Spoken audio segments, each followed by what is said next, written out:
Welcome everyone to Free Kick on air before the start of round one of AFLW season.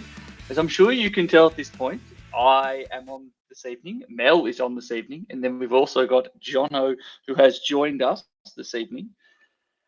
I'm hoping by this point he'll be actually able to speak, but we're on tonight to talk about some of the key details you need to be across for the AFLW fantasy weekend.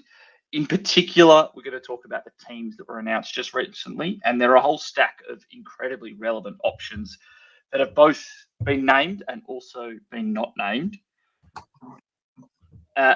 Mel, how are you feeling now that you've seen that teams are out? Oh, I'm good. It's been a nice little treat this afternoon to go through them all and have a good read and a good think. Already made a number of changes to my side and keen to chat more so that I can make a few more. Yes, well, I'd love to throw to Jono at this point, but yeah, I'm similar. I think we're all going to be talking about the Eilish Sheeran out. She was out D1 for the year, and apparently she's not. Sounds like she's had a quad injury. We'll continue to power ahead without Jono. Yeah, you just keep chatting, and I'll tech support Jono over here. Yeah, that's all right. So just before we jump into the team by team chat, just thought I'd talk about a couple of key things from the weekend. Well, just kind of key logistical points. First of all, it's a rolling lockout across the weekend, as it will be a rolling lockout throughout the season. So the most important thing to be across is we will get our first lockout of players from Sydney and Collingwood at 7:15 tomorrow evening. And then we've got another game at 9:15 between West Coast and Richmond on Friday night. And then the players will just continue to lock out as their games start. Another as well, and this is not as relevant this season, but just something to keep in the back of your mind, there is not the ability to edit your trades, which does create some issues if you do try and trade someone early. And I think this will be something that crops up for us when we do go through the double game weeks. Another thing that happens quite frequently when you play fantasy is if you've got an incomplete team at any point during round one, there's the risk that it will be auto-completed. Now, my current word from Telstra and Genius says that that won't be happening at the moment, and it will just come live at the end of the round. But it was important to flag the fact that it was a risk. Now, if I hear anything different, I'll immediately pump it out on social media, on Twitter and on Instagram. But I just thought that I would note that at this stage, you don't run the risk of your team being auto-completed if it isn't full at a point in the round. I was also then going to throw to the first game of the weekend to actually chat, but I am still without co-hosts that are able to speak. Jono has now completely disappeared. So I'm just going to do a little bit of a Liam Stevie Fizz style solo pod and jump straight into talking about Sydney and Collingwood. Now, there have been some big ins in this game. I'd say that the most important one we were concerned about is Ali Morfitt has been named after she had missed the practice match.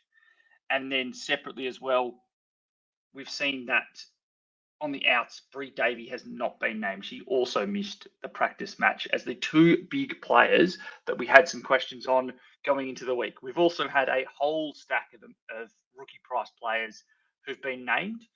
The most relevant ones from our end, Maddie Collier, former captain, and also former 45, 50 averaging defender, has been named on the wing. You've also got Hayley Bullis, another player who's coming off injury at 339k, who's been named. Montana Berylson, who is a surprisingly popular rookie option, has also been named.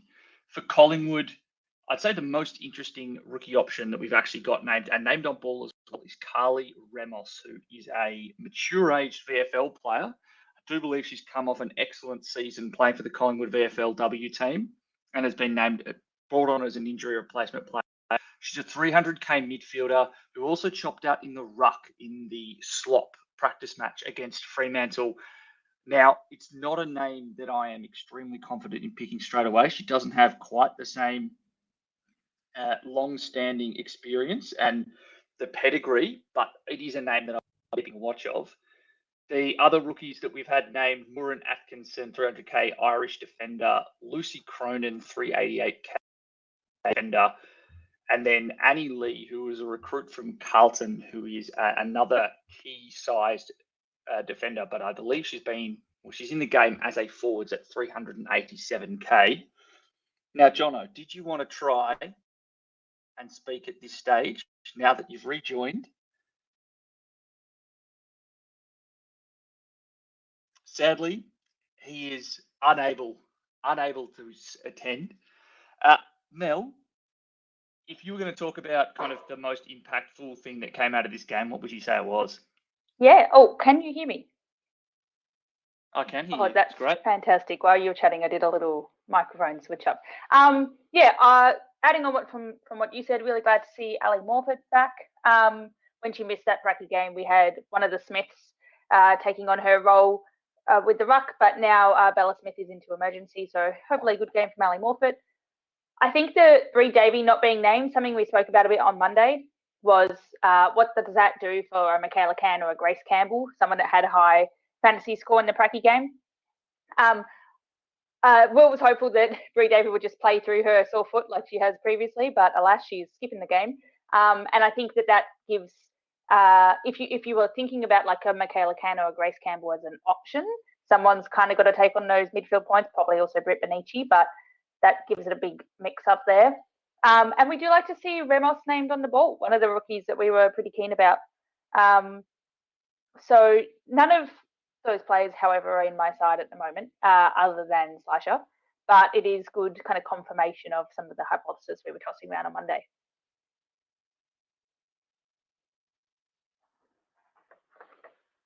Can you guys hear me now? Yes. Yes? Is that I a yes can't from hear you, now? Liam, because you're on mute. Yeah, great. Liam's muted himself, but finally I'm back That's on. fine. Sorry about that, guys. You're on. Can we have at least two? Can we have more than two co-hosts be able to speak at any one time for this? Free hair. Surprisingly, we can actually. I just found out that in the 2 weeks since I was last on a Twitter live, Twitter has decided to remove all of my my settings for allowing my mic, allowing my headphones. Just a nightmare to try and figure that out. But thank God we're back on now. Welcome. Well, it's good. It's good to have you back. I was just about to say, I actually think that Britt Benici moves up in relevance as an M4. I know that a lot of people have been thinking about how they're going to structure up with a captain option for the first of the double game weeks. And I personally believe that Britt Benici, who is someone that she was averaging 93 before she had 2 injured affected scores in rounds 9 and 10 at the back end of last year. I think it was like cracked ribs and then like a sore shoulder, and she scored a pair of 45s. If you remove those scores, that 83 becomes a 93. And I think with Bree Davis out, she wouldn't be a horrendous option. She's basically the same price as Ella Roberts and has a better role than Ella Roberts is going to have. That's something that I definitely thought, and I think it comes with less risk than trying to pick a Grace Campbell who can score really well. She scored really well in the Pracky, but probably spends time forward and definitely goes missing when she is forward. Yeah, I think I would worry about Campbell once Bree Davey comes back. So the fact that Davey was a test for this week, I'm just not that excited about. Having said that, Benici, I mean, having someone that has that round 4 double week, I think that's a pretty good option. I'm going to have a look at that. It's one that I've been playing around this week, just basically since we've kind of seen the role from Ella Roberts. She's not fully left my considerations. It's just I've just got to be testing out some options because I really don't. I've got to try and test out everything because I don't know what the strategy is for these double game weeks. In terms of what's going on at Sydney, I think we need to say up front we don't take too much from where players are specifically named on the team sheet. It was just interesting and noteworthy that Chloe Malloy named on ball immediately, and then Sophia Hurley was named at full forward. That's the inverse of where those players played the first centre bounce of the pre-season practice match against Hawthorn. But it was just notable and noteworthy and a little bit annoying when stuff like that does ultimately happen. In terms of how it plays, but I thought it was up and down as expected.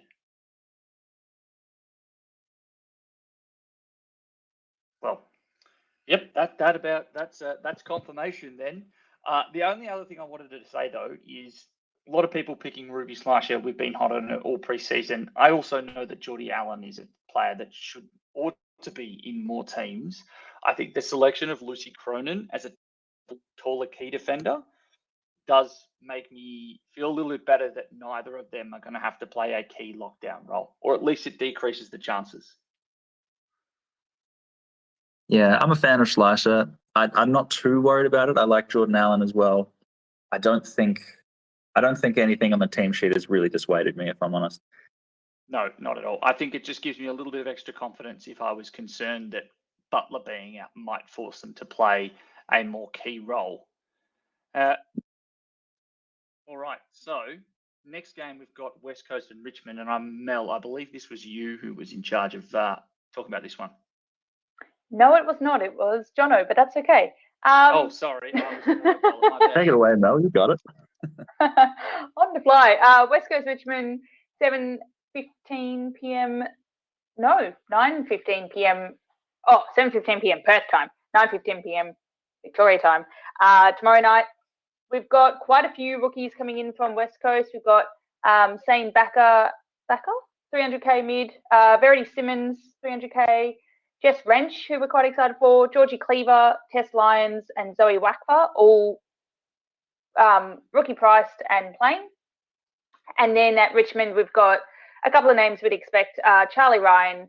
Then we've got the rookie priced defender Molly Eastman and Jemima Woods coming in there. So some good cheap options to choose from for your Friday night game. In terms of things we're quite excited for, I mean, we can't go past Isla Sheeran being out. Why is Jono laughing? I don't know if I'd say it was something I'm excited for. It's more just like this. And I think the D1 of most teams has just been missing in the first game. It's chaos. Yeah. I'm excited. What are we going to do now? More impactful a change than this. Yeah, this has given me it's not quite Bowers out 5 minutes before the game starts round one, but it's like, oh, a very highly owned player is out. What are we going to do? Given I announced Jono's team and stole Liam's notes on Sheeran's out, do you guys want to say anything before I keep talking? I want to know what people are doing with their Sheeran switch, because to me that's the big question here. So far, I've brought in 2 players because taking Sheeran down has allowed me to go up elsewhere. But I brought in Daisy Darcy from the Suns and Kez Peterson from the Blues. So I think I've talked a little bit about Karen Peterson in the preseason. The only reason that I didn't have her was because I was really, really worried about the fact she hadn't played any games and that she was going to be injured. But she's been named. It's kind of a relief. I'm excited to go back there. But Daisy Darcy, honestly, I thought she looked great in the practice game against the Dogs. But it's the fact she's been named on ball. And I don't trust AFLW team sheets at all. But it was something I'd considered in that game, given, I think Liam and I were saying earlier, she played a little bit there in the last quarter of that game.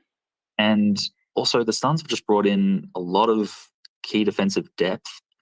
You know, there's opportunity for her to push up the ground and them still having good coverage back there.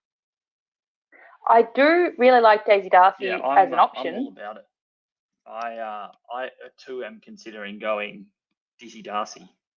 I really do think that there's a genuine possibility that she could jump up to that 75 averaging. Yeah, I don't think she's a straight replacement for Sheeran, because Sheeran's got the ability to go so much higher than everyone else. But at the very least, I think there's a lot of good premium switches. Like I can see people easily going to Ella Heads or Tani Evans or Beck Webster or any number of players. Who are you going, Mel? I thought I'd keep it in the game. I think we're going Mel can't be heard. Really? No, you I can't can hear hear me? I think it's just you. Well, then it's just me. Liam, stop talking over me. Bro, stop. Well, I thought I'd keep it within the game because I made this decision at the same time. And so I've gone with Hoskins, who's 2.26% owned. With Swanson's out, I think there's more potential for her to rack up some of the points. She's 544k, so a bit cheaper. Defender playing in the midfield, someone that we've been excited about in the past as well, if she has that opportunity. But then I was also looking and I was like, oh, be careful to get the right one because it's now Hosking v Hosking. The Twins have been split up and we've got Jess Hosking playing for West Coast, which is the one that you want if you're doing this move, versus Sarah Hosking playing for Richmond, but she's also not actually playing that game. So, make sure you pick the right one. Yeah. I know, I like it. I think Hosking, I mean, she's getting the midfield time we saw in the Pracky games. We were a little bit worried about Ella Roberts and Emma Swanson, both who were playing sort of out of position, coming back into the midfield and booting around. But, I mean, there's no Emma Swanson in this game either. So, and Ella Roberts still named down at full forward. I don't know how long that's going to last this season, but at the very least, I like Hosking as an option. Yeah. I reckon we can move on to the Giants game, given we've still got an absent Liam. Yeah, no, let's jump forward. So Giants v Bulldogs. This is another game with just so many rookies coming in, which is exciting to see. Caitlin Sir Hoy, Claire Ransom, Michaela Paunger, Megan Gaffney, and Eilish O'Dowd are all, cheapish rookies that are coming in. There's a few others in that defense that I think are sort of regulars that are going to continue to play as if they were rookie priced. And then at the Dogs, they've got 6 debutantes, 4 of which are AFLW debutantes. So Cleo Buttafont, Jasmine Smith, Christy Lee Weston Turner, Brooke Barwick, Elaine Grigg, and Annalia McKee. It's exciting that we've gotten everyone we want to see. I think the biggest thing from this game was Eilish O'Dowd being named as solo ruck. There's no Fleur Davis. Oh, true. I didn't piece that together. That's exciting. I think that's almost locked her into my R2 spot. I don't think there's been a lot of rookies named. I think we've got 12 options, but none with a better role than that. And so if she's did you say R2 or R1? R2. I had brought up the idea of an R1 option before and Liam laughed in my face. So because I feel like Liam's running with Alice Edmonds as R1. So I was like, it could be battle of the the rucks. Yeah. No, and this is the other question is with Alice Edmonds, Georgia Borg has been named. Yeah. Which is fascinating because it's up against the Giants who, I mean, whether they were playing Davis or O'Dowd, I don't think it's someone that you would say, we need 2 rucks to tackle this. It's not like it's Brianne Moody and Jess Good where you're trying to break even. I think this is one where Edmonds was always going to cover. And so having Georgia Borg named in the team, I'm wondering if that's going to be a regular thing for this entire season as a second chop-out ruck. Yeah, that is a bit concerning, especially when she's so expensive. The other thing is you might have seen today that the Bulldogs game has been moved to the MCG in round 2, which is a slightly bigger ground than the Dogs are used to playing on. Could mean less ruck setups.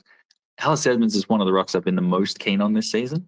And it's a couple things that even though I think she'll score well this week against O'Dowd, I'm now just a little more hesitant than I once was. Yeah. What other impacts do you think the MCG might have? I mean, not too many beyond that. I think it's just the big ground because I think in that game, well, when we get to the Port Adelaide game, we'll see they've named 2 rucks as well. So that's going to be a little bit of a challenge. Okay. Yeah. I don't think it's too many things. It's just if I had Edmonds in my ruck right now, I don't think I would change it. I had been looking. I've currently got Lucy Wales in my ruck, and I'd been trying to find the cash to go up. And now I'm not looking as hard, if that makes sense. Yeah, nice. I think Was one thing that yes, I'll just. I think we pretty much wrapped up the Bulldogs. Yeah. Had we mentioned that Dominic Carruthers was named on board? Yeah, I thought that was a really interesting one because that's only a 479k midfielder. That was a surprise for me to see.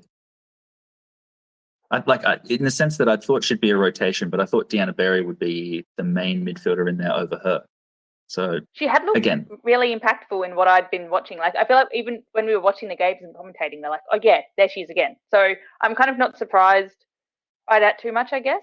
But does it make you want to bring her into your side? Look, it's when we get down to a couple of the other players like Dominic Carruthers, or Matea Breed, people that I had just not been as sure on. You know, if I had a little bit of spare cash, maybe I'd go up, but that is about it. Yeah. Yep. Okay.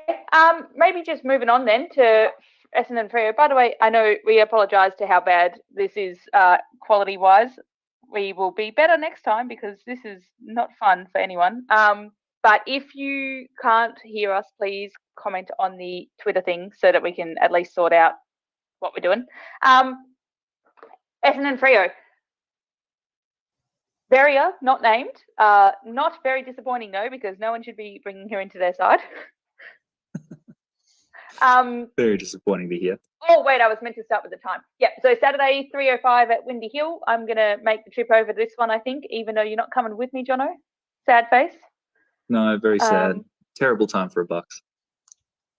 Yeah, I know. How could they put it in the first weekend of footy? I'm sure Liam will be there, so I haven't yet asked him, but I will see him there, I'm sure.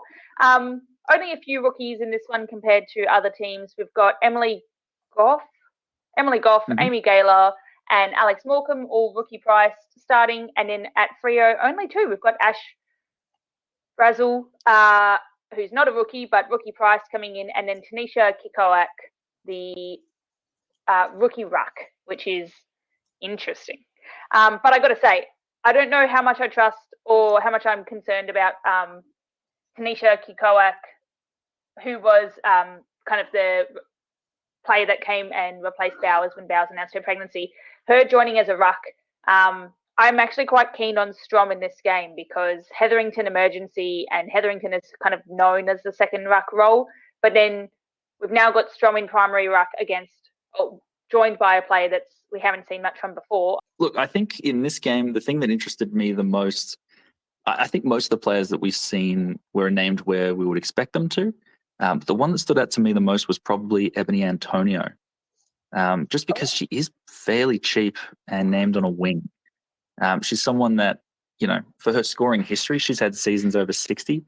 I don't think not many players around her price have that sort of a scoring past. Her injury history is very concerning. Yes.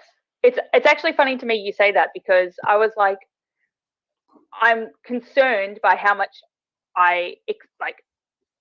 how normal this lineup looks. And I know we don't trust team lists, but I was like, oh, Miller back in the midfield. That's great.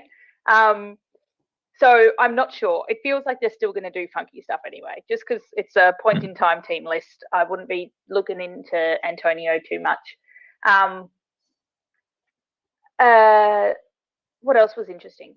Newton who's listed as a defender. She was named at half forward, but we saw in the Pracky game she kind of floated between the two, I believe there.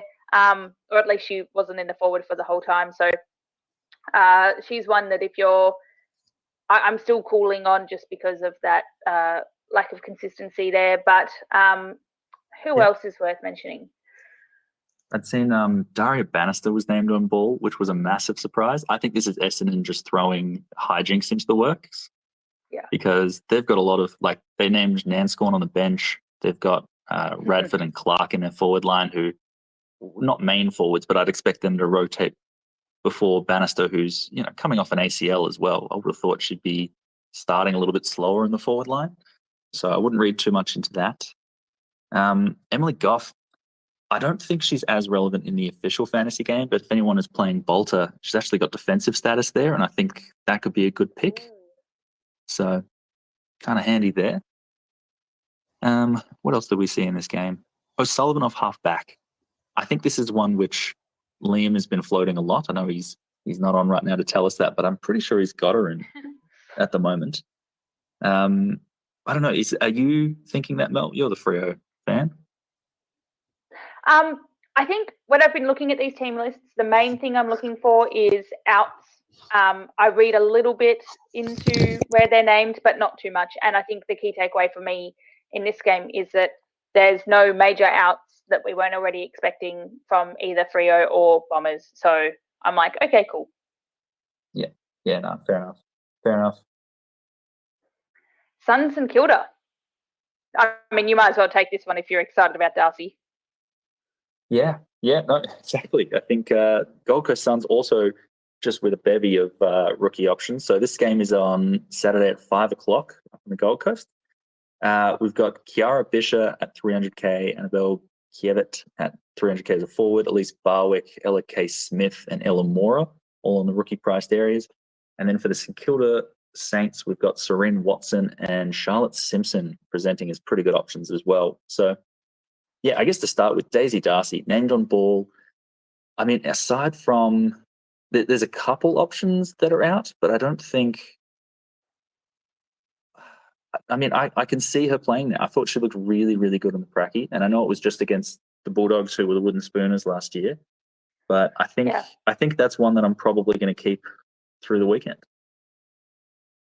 Oh, okay. The other one is Ella Smith being named on the wing. Very exciting to see. Yeah. Yes, that was my key takeaway. I was like, I love this midfield. I was like, good job, Jono, because Ella E.K. Smith, the 300 grand price forward, is named in the midfield, and she's 14.2% owned. And I put a lot of that down to you and how much you've been talking about her this preseason. So she's the second highest owned Sun player after Charlie Rowbottom. So, wow. Very keen to watch that one. I agree that Darcy's a good replacement for Sheeran. 3.14% of coaches will be VSAD, that VSAD was not named. My fun pun I had there. As well as Patrikios, who's arguably more relevant, but less fun to say. And yeah, but Patrikios out for 8 weeks is a really big deal. That's something that even on Monday night we hadn't known. So yeah, I think this is very good for anyone considering Hannah Stewart, who we were a little bit concerned that she, was coming injured into this year, but she's been named for week 1, so that's pretty exciting. And same with Charlotte Simpson. On field. Yeah. So I think, Stewart and Simpson, I think have risen a little bit in my ranks. I don't know. I've got Charlotte Simpson in my Bolter side, but not currently in my official side. So I'm not sure. I thought she looked good in the pracky, but she got a lot more midfield time than I would reasonably expect someone to, particularly in the back half of that game. Yeah. I mean, I hadn't really thought about it that much, but maybe now I need to start thinking about it because I hadn't actually clocked that Patrikios was out for 8 weeks. And I mean, everyone's favourite ruck at St Kilda, definitely not Jessie Wardlaw, but Renee Karras is named at full forward. I can't wait to see what happens there. Yeah, very much a dual ruck setup, so that's worried me a little bit, but it's something. Is that the only thing that's worried you a little bit? Oh, nice. Let's just do a Liam check. Liam. No, can't hear him. Okay. I can hear him speaking in the other room, but I can't hear him on the actual Twitter platform. Oh no! Oh my gosh, I would hate to be him right now. I'm sure he's well pissed. Let's move on to. I mean, worst case, he just comes and joins you. But anyway. Yeah. Let's move on to Geelong Melbourne. If you can hear us, Liam, come over this way. Yeah. A wild Liam appears. Liam's come to join. All right, I'm finally here. What a shambles. Oh, welcome back to the Mel and Jono free kick on air. Okay, I'll just start talking about Geelong Melbourne then while you guys figure that out.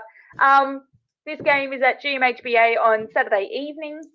We've got a couple of Geelong rookie price players. We've got Gabby Featherston, 300k forward, who might be quite interesting given her ruck past. We've got Kate Kenny, the Irish woman, 300k forward, and Anna Rose Kennedy.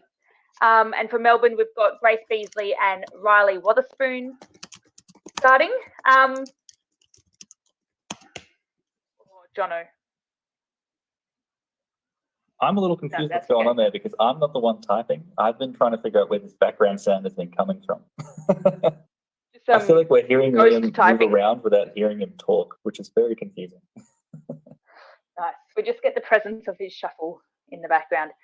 We do. I was having a look at some flag chat earlier today, and I decided that Geelong's really giving me Tonga, because I don't know if you can picture Tonga's flag, but it's red, and in the corner it's got a little red cross. So it's like a red flag and help, emergency, because I Geelong's surprisingly 2. can't picture the Tonga flag. I'll have to look that up. I'm disappointed in you, Jono. What are you good for if not No, Jack. flag recall? Yeah. I admit I did Google that one. But Lily Pearce, 41% owned, ruck, 300 grand. Not playing? Not playing, like, that's nearly half of every team will have Lily Pearce right now. Yeah, gotta that's move concerning. her on. Gotta move her on. So she's a 300 grand ruck, and that's why I reckon Gabby Featherstone, 300 grand. Oh, forward. Okay, never Forward. mind. It's a little bit of a different, yeah. Yeah, and then Abby McDonald, who I had to shuffle off my bench, 334 grand defender, 21% owned, also not playing. That's super disappointing there as well. Yeah, unbelievable. Watching that Pracky game, I thought she was a lock-in. She was really good. Yeah, Really I surprised me. don't know what's happened there. Will was also pretty disappointed, so I don't know if we know. Anyway, so on in terms Featherstone, though, I think it's interesting that she's going to be playing backup ruck, but I think very little. I think Kate Darby's now got the main role. Is that an option you could consider? Yeah, I mean, she's a little bit more expensive, 585. But yeah, I guess so. I mean, I think we've got some other.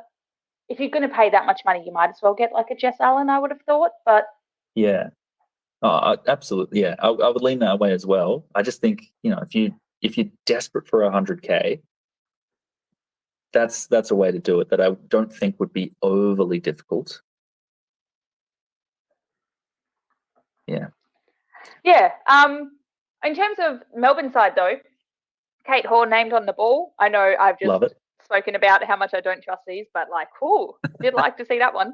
And then my other question for Melbourne is like, do we trust Harris, the 7.3% owned forward, to come back in healthy? She's coming back after an injury. She missed those couple of preseason games.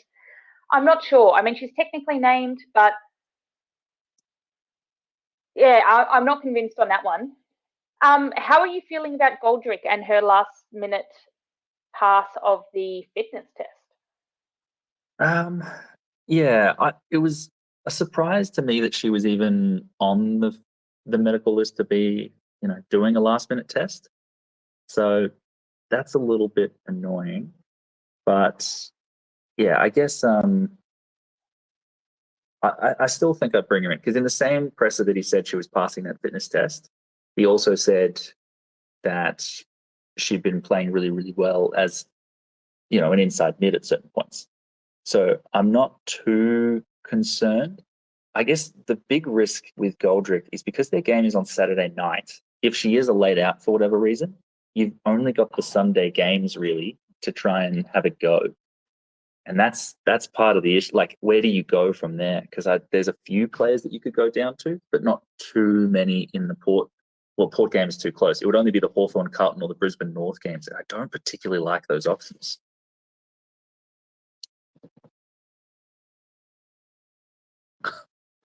Yeah, not my intention at all. But I don't know. We'll see. Yeah, the other one that I'm keen on is potentially Maeve Chaplin. We saw her named exactly where we would want to see, so that was good. Paxi Paxman playing off half back is probably one that will help because in the Pracker games, Paxman had a little bit of time back there, but not too much. Can you still hear me, Mel? Yeah, good. But yeah, I think Chaplin is still one that I'm considering. Liam? Well, yes, I've now finally joined back again. I know it's a real shock. Are you in physically terms next to of Jono? the kind of replacements we're ever going to get from Shanae Goldrick, I would have said that, yeah, Maeve Chaplin was one of the few that I could reasonably get to. And then I think there's only one other player, and they're not even in this game, and it's Nicole Bresnahan going up. Whatever it is, the 116K it is. 112, I think it is. It's an awkward amount of cash to be holding on for that long through the weekend. But as we saw last year when Kiara Bowers went out, any number of things can happen. I think we all know as well that AFLW injury reporting is hardly spectacular, and there is some value to holding over extra cash, not even just for restructures next week after trades. It's actually restructures mid-round as players begin to lock out. And the closer we get to the final game on Sunday, the greater the risk that we're going to end up with something we really don't like. Yeah. Yeah. I probably am risk averse enough to not take that. Oh, this is cute. Are you going to share a headset? Hello. Yes. You look ridiculous. Keep going, but we're just trying to figure out a way that Liam can hear you. Oh, excellent. Yeah, Liam, do you want to take us through it? Yeah, oh, sure. I'll take on, the game that I was most looking forward to talking about. So in terms of the ins and the outs, I'd say the big out for everyone is Caitlin Gould hasn't been named. She was going in with an injury test, so it's not exactly a complete shock.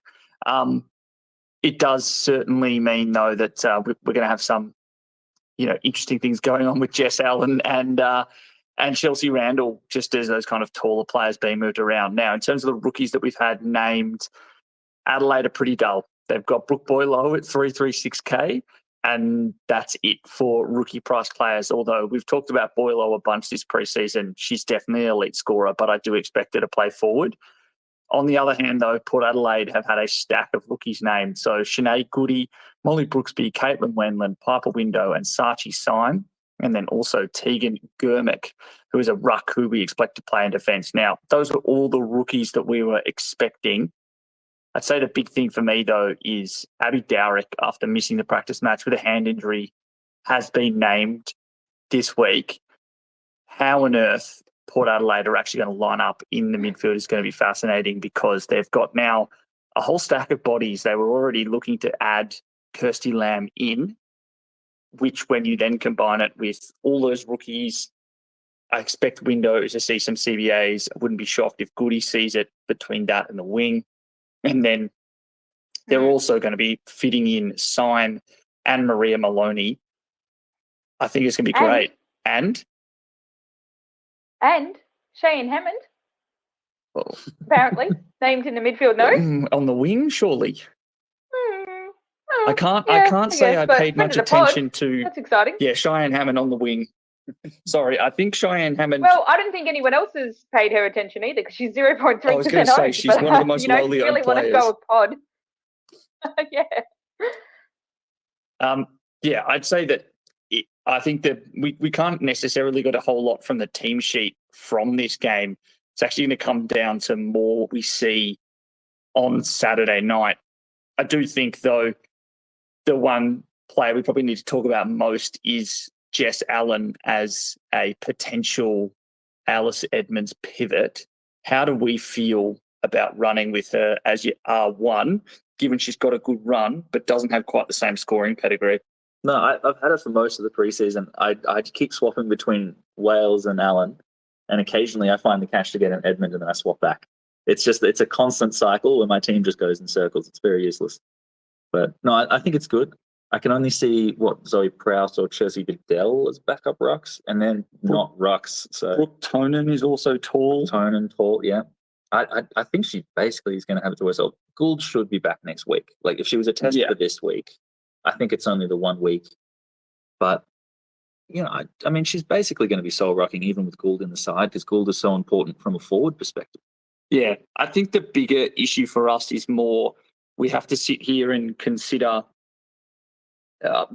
Jess Allen has never been someone who Jess Allen's never solo rucked. Like we talked about on the pod this week, there's always been a desire to chop her out with someone. Now, I think we're all expecting that, given her skill and pedigree, that this is probably the year that she finally gets it. But we'd be remiss to assume something that a past history would suggest they will find a way to chop her out and spend her some time on the bench. So it's definitely not without risk. The other thing I just wanted to talk about from a ruck perspective is someone who got named for Port Adelaide in Liv Levicki. Now, Matilda Scholes isn't exactly the most popular ruck in the same way that she was last year. But just going back and looking at the stats and then also thinking about what happened in the Pracky match, Liv Levicki has come in a number of times, or 3 games last year, and each of those times Matilda Schultz still managed to score all right, but in each of them had less time on ground and a dip in her ruck contest percentage.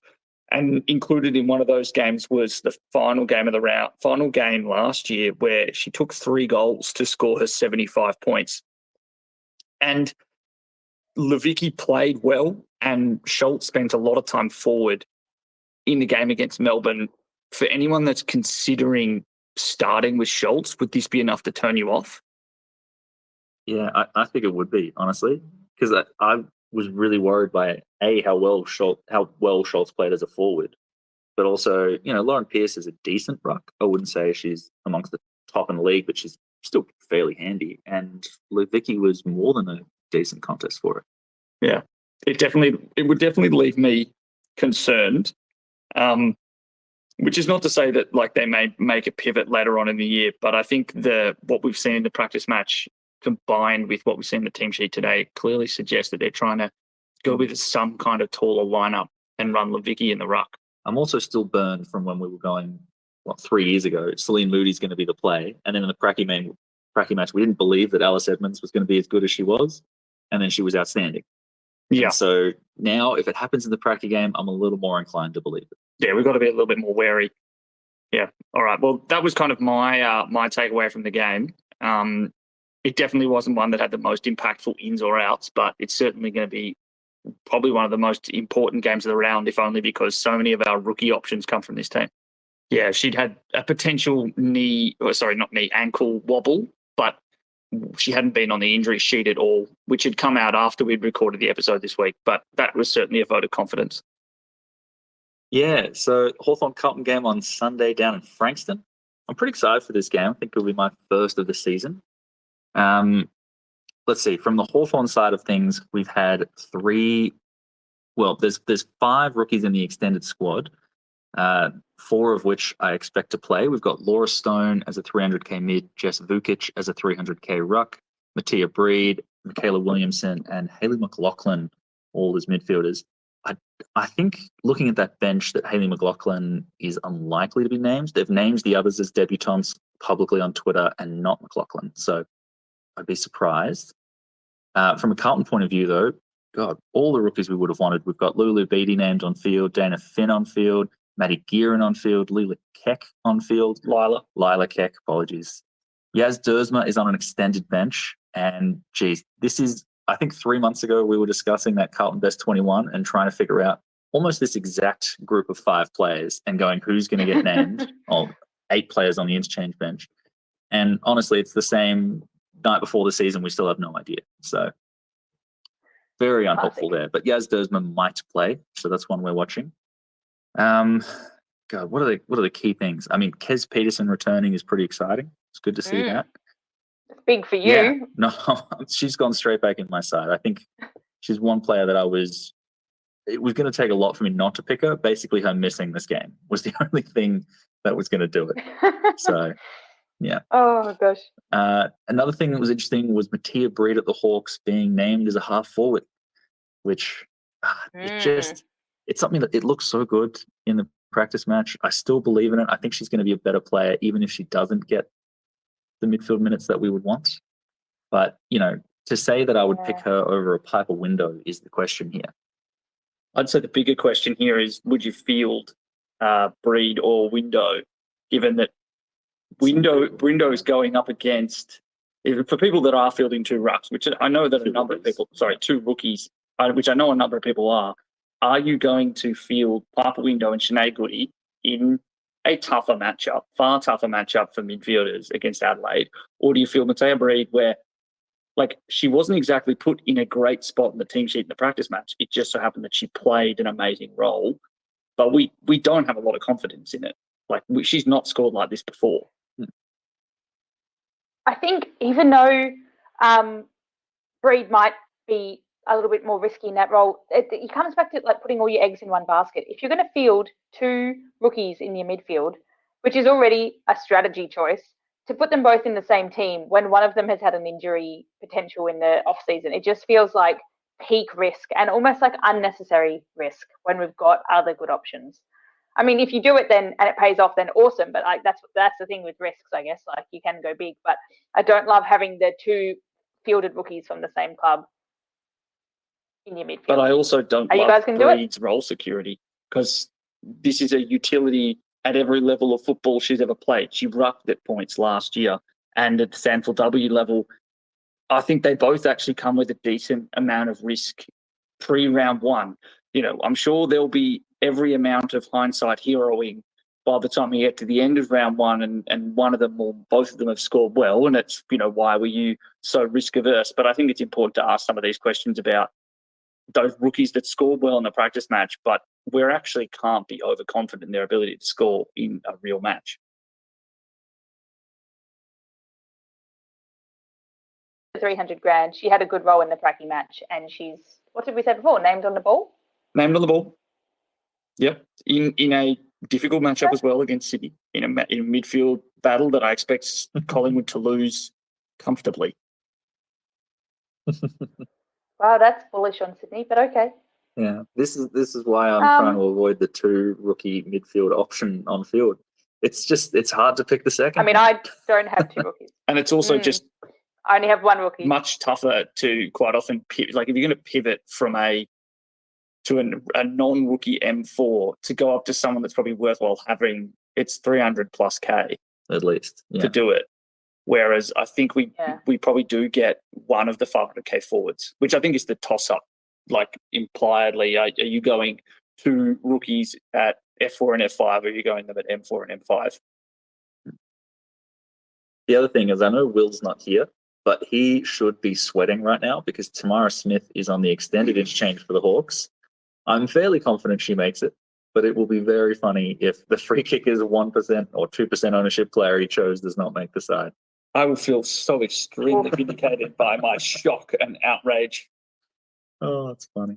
I still think she plays. Yeah. She's not on the bench, but like I think she is best 21 for them. Yeah, absolutely. Should we jump onto the last game of the round?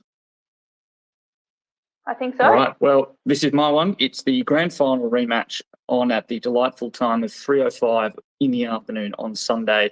Just when you want the prime time games. Beautiful. It's going to be, I think, it's meant to be beautiful and sunny if you are actually up in Brisbane. So definitely a game to get down to if you can. But in terms of the rookies that have been named, I think by far and away the most important is Ruby Tripodi at 379K. She's been named. And then elsewhere for North Melbourne, Neve Martin, Lucy Burke and Zoe Savary-Ryan have all been named on an extended bench. And then for Brisbane, in terms of the kind of players that have been named on field that are rookie priced, there's one. It's Jennifer Dunn, which is, a 300K defender who played 10 games last year, which should give you some indication of what her scoring capability is like. And then a host of options on an extended bench, most importantly, Kate Lutkins, who has been a increasingly popular option after we saw her play back at her, season 6 level when she played in the practice match against Richmond and was really an important cog for them back there. And then we've got Poppy Bolts, a 379K defender, Sophie Peters, who was a wing draft pick, Rania Crozier at 300K forward, and then Eleanor Hartill, 337K ruck, who came across from West Coast in a trade last year, who did actually look okay-ish in the practice match. I don't know how, if she does get picked, I don't know how comfortable I would be in saying she'll score well. I think even as a chop-out ruck, Taylor Smith is already very capable. Dakota Davidson can do it in the forward line as well. It's not one that I feel amazing about. Yeah, I think one in this game, we were looking at the benches.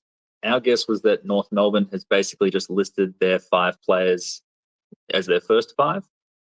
I think that seemed pretty obvious looking at it. Whilst when we look at the Brisbane Lions, they've definitely just done alphabetical order. So it's going to be much tougher to figure out who's going to be playing there. Yeah. And so for those playing along, I think it's named on the most likely bench 5 for North is Neve Martin, Vicky Wall, Ruby Tripodi, Nicole Bresnahan and Amy Smith. Yeah. Should be exciting to have Nicole Bresnahan finally back. I'm still okay with anyone picking her, even coming off the injury history and the quiet pracky. I don't know if that's, the universal view. I'm okay with people picking her. I just don't want to do it. Like, I did not see enough good football. I would be okay if you were picking her and she wasn't named on the extended bench for the last game of the week. Because if something happens, then you're kind of screwed because she's already got a little bit of a question mark on her. So I probably wouldn't be picking her for this game, but I think she's a good option. Yeah, my notes from this one was really just Tripodi and Watkins. I was like, cool, that's extended benches. That all kind of makes sense to me. The only thing that got me quite excited was the no Bruton. I think in terms of Jenna Bruton, yes, it's good that she's not named, but I do think that the writing was on the wall at the back end of last year. She, in the final series, didn't attend CBAs really that much at all. She was rolling off a half forward. Now, one of those games rolling off a half forward was a literal best on ground performance was that the semi-final? I think it was the prelim. Yeah. She just had an incredible role. It's going to be fascinating to see what they do with her, and then also how they look to line up with Vicky Wall, who I actually think is the more natural player to get that high half forward tackling role. But I do think that Jenna Bruton out is good for anyone considering starting with Ruby Tripodi at F4. But I also don't think that it's like because that she'll get all of the midfield time. Yeah. I think Vicky Wall coming into Australia, 2 weeks ago, and just rolling straight into playing in week one is kind of ridiculous. And the other thing is having what happened? Having Eliza Shannon go down with injury this preseason, and just having Libby Bertrand straight in to replace her. Got to be the most convenient 2 wins just before week one. They are that is a completely stacked lineup. They are 100% my pick to win the comp. Yeah, I'm excited. I'm definitely watching this game the second I get home from the Hawthorn one, because I think this is going to be the game of the round. Yeah. I guess that's it for all the games, unless we have anything else anyone wants to bring up. No, I think that's it for all the matchups. Now, we asked some questions from people. I did think that one that's been popping up on my timeline and in my mentions a fair bit is what attitude we're taking to targeting early double game week players, because it's kind of been something that when we were doing our preseason team previews, we weren't necessarily delving too deeply into the impact that the double game weeks was going to have. I don't know about you all, but my attitude has been that outside of trying to structure my team to have a captainable player on a double game week, each of them, and for me, the double game week captain score could be as low as an 80 or an 85. So that means that I'm clipping into my bracket an Alice Edmonds, who I think is capable of doing that. And then beyond that, it's just a tiebreaker. With the possibility as well that if I am considering the possibility that I may have to go without a premium that I will want at some point before round 7, if they have an early double game week, that it might be worthwhile starting them. And that's my main consideration for starting Charlie Thomas if I was going to. Yeah, I think a tiebreaker is mainly how I've been using it. It's if I'm undecided between 2 players. But I think at minimum I'm going to want 3 players on that early buy to start with, because I know that when that round comes around, I'm going to want as many as possible. Yeah. And I think as well, trying to stack your team too much with just early double game week players runs the risk of over-correcting and not upgrading your team through those double game weeks. In much the same way that if you've played men's fantasy and you play the buys, the trick is to be able to maximize the number of players that you have playing each week who have already had their buy while still upgrading your team. And I think the same applies here. I want this premium this week. I want this premium this week. That's only going to be achievable if your side is continuing to generate cash. And if you're setting yourself up with too many players that are only there because they've got a double game week and you don't buy into as much their ability to be a cash generator, then you're really setting yourself up to just sideways trade, and then it gets to round 7 and you're going to get trashed. Yeah, and realistically, anyone we start with is going to have a double week at some point. So, yeah, Wow. it is Every more player just will start. it is more just your ability. Yeah. Oh. I was just thinking, it's more your ability to know that there are going to be some sideways trades that you're willing to make to be able to maximize the total number of double game weeks that you've had across it. But that's probably trying to avoid pure premium sideways. yeah. I guess to start with Mel, who have you currently got who has the double week in round 4 or week 4? Ooh, I mean, I had a good strategy for this, and I built my premium midfield lineup around it. And then I threw it all out the window. Remind me who has the double in The Piper window? that would be good, except I don't have her. Remind me who starts in double in round 4. I can get out my analysis as You've well. got Brisbane players, Collingwood players, West Coast players, and the Bulldog players. Oh, Yeah, it's a difficult 4 to be choosing from. because at least I had Benici to start off with, because I was like, Bree Davey won't play. You can get her double points. Yeah, I've used it as a tiebreaker between Katie Brennan and Courtney Hodder. That to me was, I think they've both got a very similar scoring potential, but Courtney Hodder at least plays twice early, so that's one I've gone there. I've definitely got Ruby Slasher because I think she's sensational. Jordan Allen. Sorry? No, I don't think I can captain any of these players. I'm trying to find a way to get Ellie Anderson back into my side, but Britt Benici actually might be the cheaper option that gets me there. Yeah. Because I'm not happy. At the moment, I've got Sophia Hurley as my M4, and it's not that far off getting to Benici, so I think that might be the play. Well, at the moment, I've actually got Izzy Pritchard as my M4. Would you put her in captain range, given she averaged, 74 last year? Yeah, but she's got 110 plus ceiling, and she's looked great at multiple points in both practice matches. And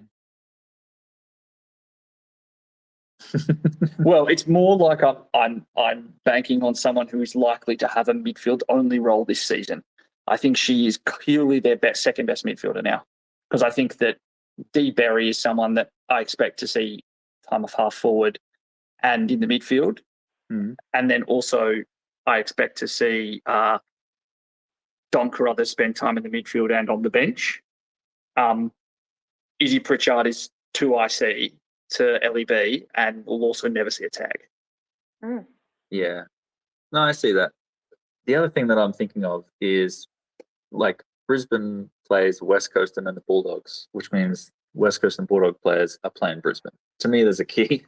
Like, if I can get in, there isn't a concern. like a Courtney Hodder, to me, is almost on that potential, because if she happens to be in the midfield, she could put up monster scores those weeks. Yeah.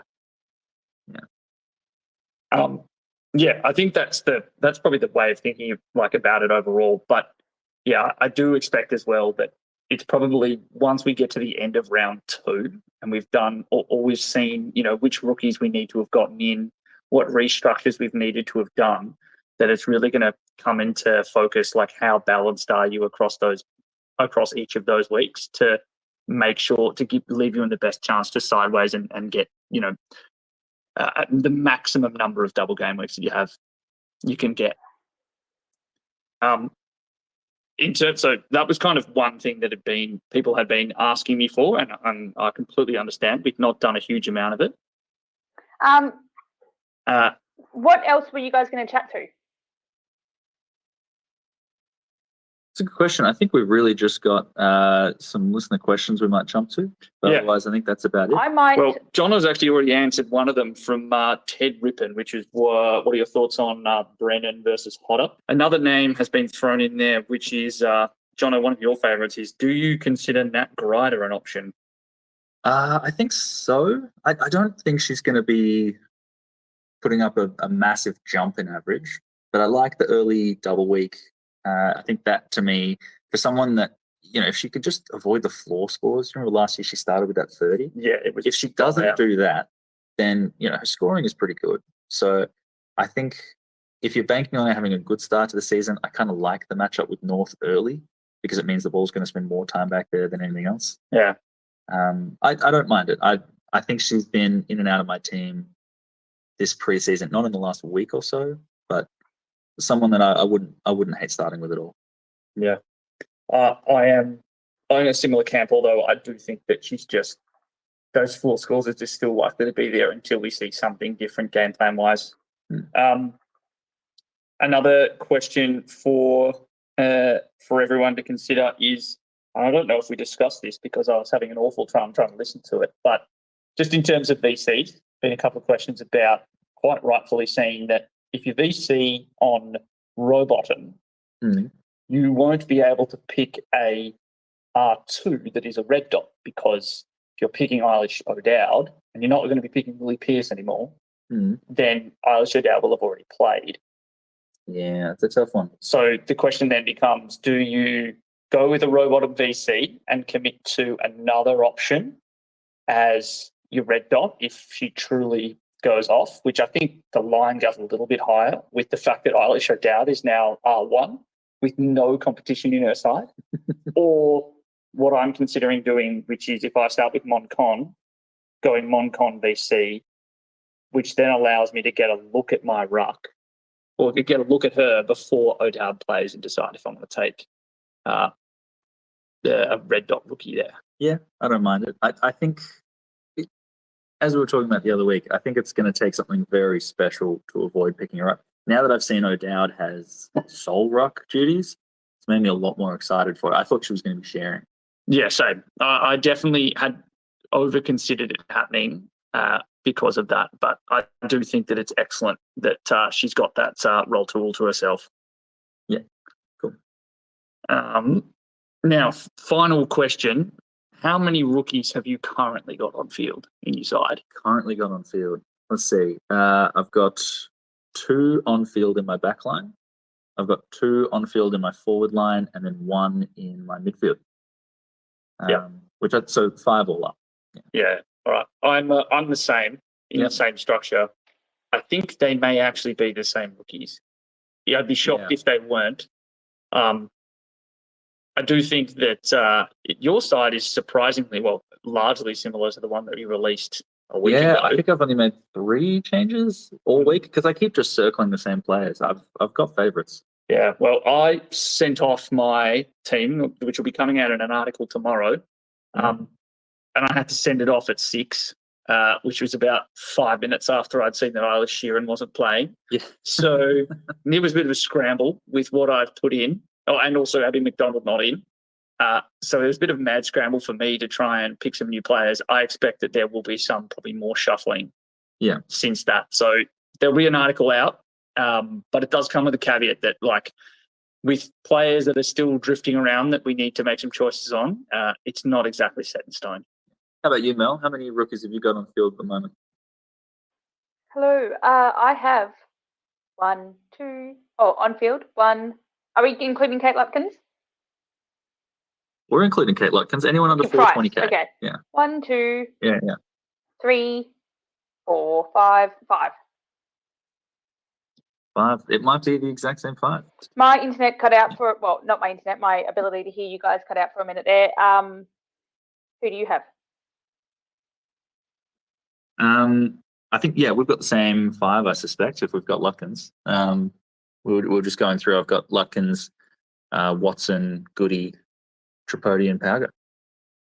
Oh, I've got E. Smith on the field instead of someone else that you just said. Watson. Watson. Who did you say? Serene Watson, yeah? Yeah. Serene Watson, yeah. Yeah. I unfortunately have the bedtime of a small child, which is approximately 9:30 p.m. And the minute it gets past that, my brain starts shutting down. So I might jump off shortly, unless you guys are planning to keep chatting. No, I think that's pretty much going to be it. So any questions we didn't get to, I might go through and just try and answer on Twitter. Yeah, I'm sure that hopefully we've got to a bunch of them just with what you guys were talking about for most of the games. Good luck, everyone, for round 1, launch tomorrow. Fingers crossed we get all of those Friday night extended benches named in the fashion that we need them. And fingers crossed as well for Sinead Goldrick. I am hoping and praying that is just the minorest of small niggles. Yeah, absolutely. All right. Thanks everyone for joining.